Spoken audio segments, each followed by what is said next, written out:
നിങ്ങളുടെ ഫേവറേറ്റ് സീരിയലുകൾ ടിവിയിൽ വരുന്നതിന് മുൻപേ സൺ നെക്സ്റ്റ് ആപ്പിൽ കാണാം. ഇനി എല്ലാവർക്കും മുൻപേ കാണൂ. ഇപ്പോൾ തന്നെ സൺ നെക്സ്റ്റ് ആപ്പ് ഡൗൺലോഡ് ചെയ്ത് സബ്സ്ക്രൈബ് ചെയ്യൂ.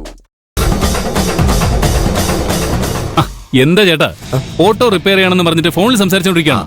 അത് മോനെ, എന്റെ ഒരു കൂട്ടുകാരൻ മെക്കാനിക്കാ. അവനോട് എന്താ ചെയ്യേണ്ടതെന്ന് ചോദിക്കായിരുന്നു.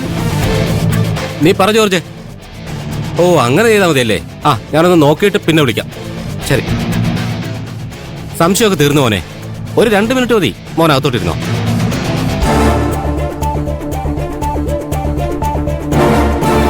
ഒരു മെസ്സേജ് ഇട്ടേക്കാം.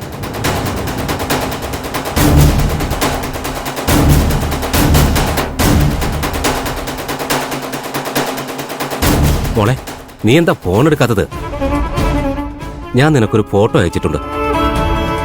നീ തേടിക്കൊണ്ടിരിക്കുന്ന ഗന്ധർവൻ അയാളാ. അയാൾ നാട് വിട്ടു പോകണമെന്ന്. ഈ മെസ്സേജ് കിട്ടിയാലുടൻ നീ എന്നെ വിളിക്കണം. അയാളെ എങ്ങനെയെങ്കിലും തടയണം മോളെ. എന്താ ഏട്ടാ? റെഡിയായി മോനെ, നമുക്ക് പോവാം.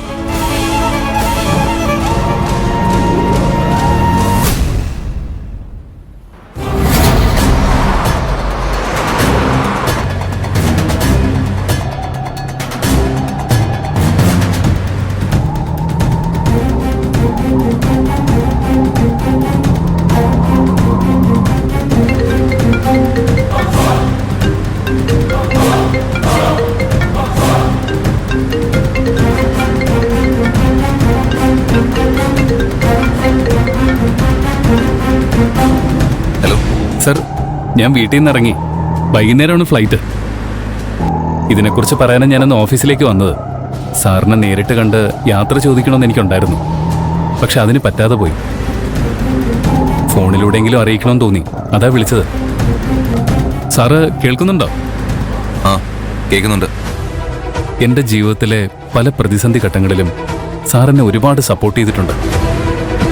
പക്ഷെ കഴിഞ്ഞ കുറേ നാളുകളായി സാർ എന്നെ അവോയ്ഡ് ചെയ്യുന്നുണ്ടെന്ന് എനിക്ക് മനസ്സിലായി. എൻ്റെ ഭാഗത്തു നിന്ന് എന്ത് തെറ്റാ സംഭവിച്ചതെന്ന് എനിക്കറിയില്ല. സാറിൻ്റെ ദേഷ്യത്തിന് തക്കതായ കാരണം ഉണ്ടാവുമെന്ന് എനിക്കറിയാം. അറിഞ്ഞുകൊണ്ട് ഞാൻ ഒരു തെറ്റും ചെയ്തിട്ടില്ലെന്ന് മാത്രം സാറ് മനസ്സിലാക്കണം. ഞാൻ സാറിനെ വിഷമിപ്പിക്കുന്ന തരത്തിൽ എന്തെങ്കിലും ചെയ്തിട്ടുണ്ടെങ്കിൽ എന്നോട് ക്ഷമിക്കണം. പാറു ഒരു പാവം കുട്ടിയാണ് സർ. അവളെ നന്നായിട്ട് നോക്കണേ. ഞാൻ വയ്ക്കട്ടെ sir. All the very best Priyan.